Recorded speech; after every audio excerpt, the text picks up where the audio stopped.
Isinusulong na 4-point agenda ng Human Settlements Adjudication Commission para sa reforma sa sektor ng pabahay at urban development ating tatalakayin kasama si Attorney Fidel Exconde Jr., OIC Executive Commissioner ng Human Settlements Adjudication Commission. Attorney Exconde, magandang tanghali po. Magandang tanghali, Asek. Magandang tanghali, Yusek. Sir, bilang key shelter agency na-attached sa DSUD, or Department of Human Settlements and Urban Development, ano po ang tungkulin ng Human Settlements Adjudication Commission sa expanded 4PH program? Thank you, Asek Joey. Dahil magkakaroon ng mga pabahay sa expanded housing program, magkakaroon po ng pagkakatatag ng mga asosasyon na kung tawagin ay Homeowners Association.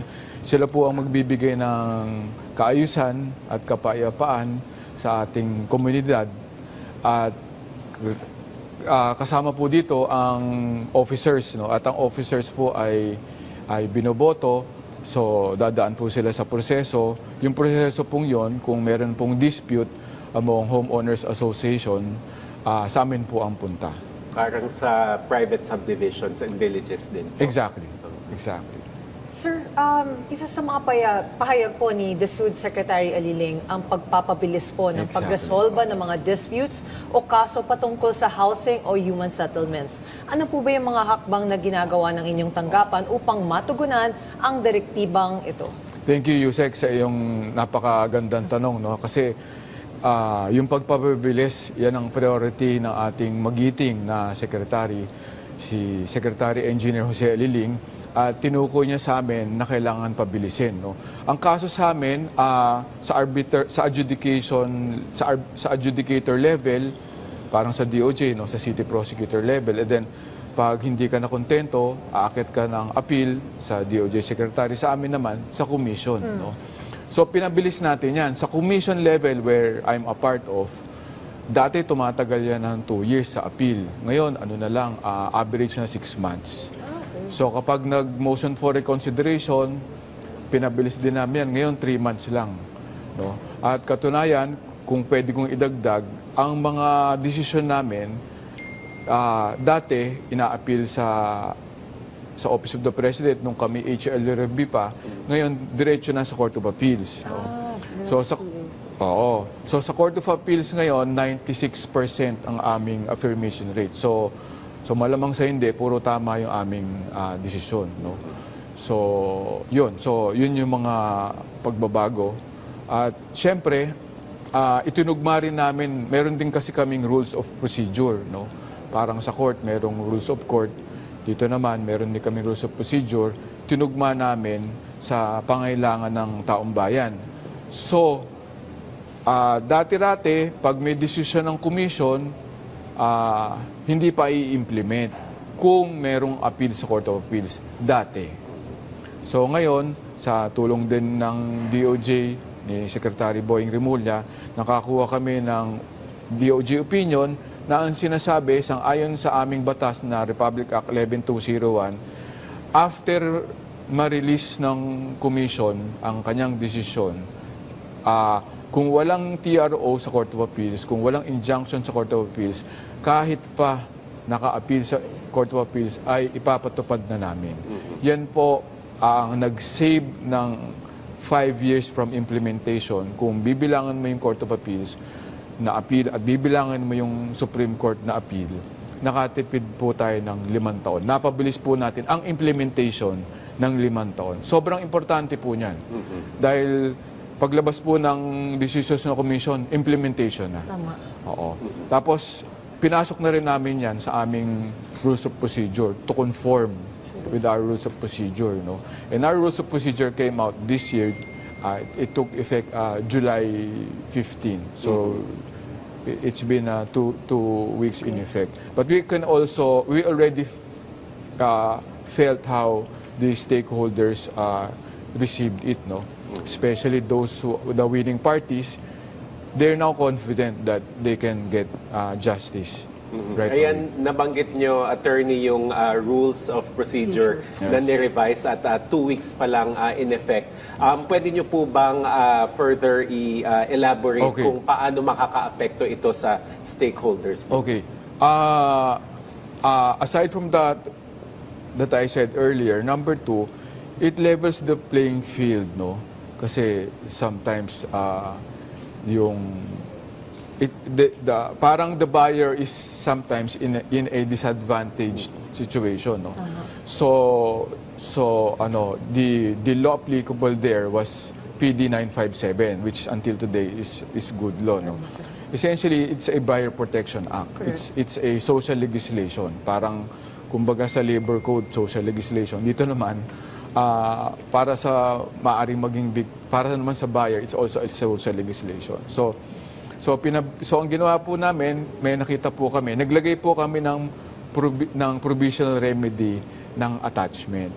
So halimbawa, meron kang biniling property, pwedeng sa developer, pwedeng condominium, tapos, minsan, siyempre huhulugan mo yun di ba? So, dahil huhulugan mo, hindi ka pa fully paid. Dahil hindi ka pa fully paid, yung titulo, nasa developer pa, di ba? So, itong bagong provisional attachment na to, minsan kasi ibang developer, nang hindi mo alam, isinasanla or ibinibenta sa iba. So, at the end of the day, pag di mo nabantayan na maayos, wala ka palang hawak, di ba? Kasi wala kang hawak kasi wala sa yung titulo tapos naibenta na sa iba. So yung provisional remedy, yun ang sagot. Pag dinamanda mo, pwede kang humingi ng remedy sa amin na i-attach. No? Ayan, alam yan ni Yusek Marge. No? So kapag in-attach yung property, kapag ginrant namin, hindi pwedeng galawin hanggang hindi natatapos yung Kasi decision. Joey, sobrang laking tulong talaga ng HSAC. Kasi ang dami, katulad sa DOJ Action Center, ang dami namin ng mga buyers na nag-invest sa mga condo developments. Diba? For some time, for ilang years, ang daming condo developments na nangyayari. Tapos, yung mga iba, fly by night. So, yung mga ibang buyers, naghuhulog kada buwan. Tapos, biglang magugulat sila, wala na pala yung developer.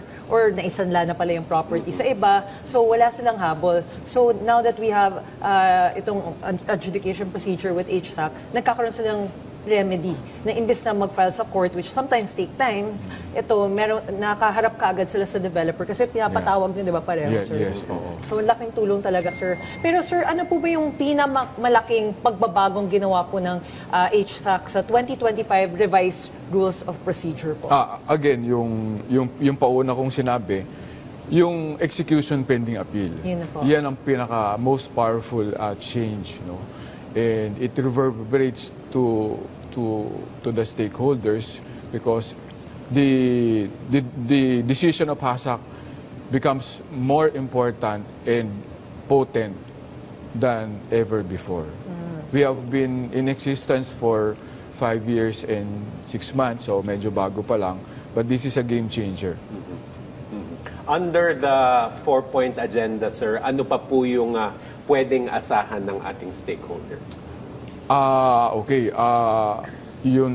Well, essentially po kasi ang Human Settlements Adjudication Commission, wala pong kinalaman sa production.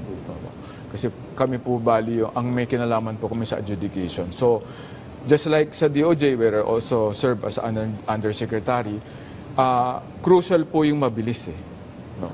So, any adjudication office sometimes suffers is faced with that kind of challenge. So with us, we're happy to say that even the commission audit, which audits not only the finance but also the performance, few knows that, no? They also audit the performance. They have said that our performance in terms of decision within the prescribed period has increased tremendously. I think we have doubled than when we started before. So because it's fast, again, it brings peace to the community when you talk about election of homeowners. Alam mo naman sa homeowners, the election there is emotional because they're essentially neighbors. No? Sometimes they're friends, that turned frenemies, as they say. So if we provide fast decision on that, nagkakaroon ng gobyerno sa baba. Sir, kung fast naman po yung pag-deliberate po, you mentioned nga po, no, appeals nga 3 months and then yung deliberation mga 6 months, no? So parang total less than a year, mare-resolve na kagad yung issues nila, sir. But in terms of filing, the complaint, sir, gaano po tayo ka-effective naman doon? Madali lang po ba mag-file? As in, anyone na may, kunyari ako po yung buyer na hindi ako, na naghuhulog-hulog ako for several months, yung pala, wala na yung developer, and then I want to file a complaint po sa HASAC. Ano po, madali lang po ba siya? Pwede po bang ako lang, susulat lang? As a non-lawyer, yan po. pwede ba Para sa akong mga mag-file? nanonood po sa atin ngayon. I prefer that you get a lawyer. Okay. Kasi quasi-judicial medyo may mga technicalities involved that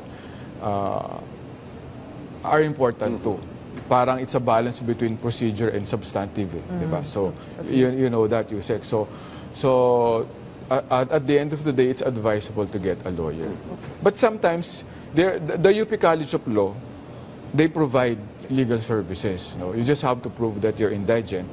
And we have an internship program with them. So, yeah. That's a good, that's a good program. Yeah. I initiated it 4 years ago. We're the only accredited new government agency. Aside from us, are old agencies like the Solgen, OGCC. Yun. And also because we are near, ang DOJ kasi malayo sa UP Diliman. Pero sa amin, ang lapit So, many of them, tumutulong na nag-a-assist. And they're very helpful. So, if there's an indigent that goes to us, sometimes we point to the UP College of Law where they go to. Yun. Siguro, Attorney Exconde, mensahe nyo na lamang po sa ating mga kababayan na meron pong mga kinahaharap na ganitong sitwasyon at kung ano po ang maitutulong ng inyong ahensya. Opo. Number 1, pag po meron demanda laban sa dispute po sa Homeowners Association. Number 2, kapag po bumili kayo sa developer at may reklamo po kayo, kailangan niyo po magdemanda, hindi po yun sa court. Para po tayo malinaw. Tama. Nasa Human Settlements Adjudication po yun sa aming tanggapan na matatagpuan po sa Department of Human Settlements Building sa Kalayaan Avenue, Quezon City. At makakaasa po kayo na mabilis na po ngayon ang pagresolba ng mga kaso, both sa adjudication at sa commission. So maraming salamat po sa inyong oras. Attorney Fidel Exconde Jr., OIC Executive Commissioner ng Human Settlements Adjudication Commission. Sir. Thank you, sir. Thank you, sir.